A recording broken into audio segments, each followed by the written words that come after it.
நான் இன்று நான் இல்லையே, விதையில்லாமல் வேறில்லையே.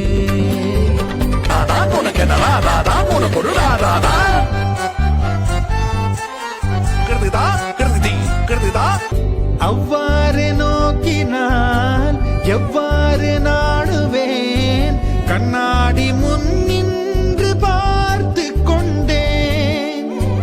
ஒன்றாகச் செய்திட 100 நாடகம் ஒத்திகைகள் செய்து எதிர்பார்த்திருந்தேன்.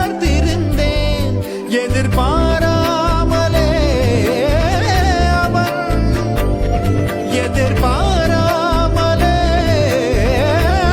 உலகுண்ட பெருவாயன் எந்தன் வாயோடு வாய்ப்பதித்தான்.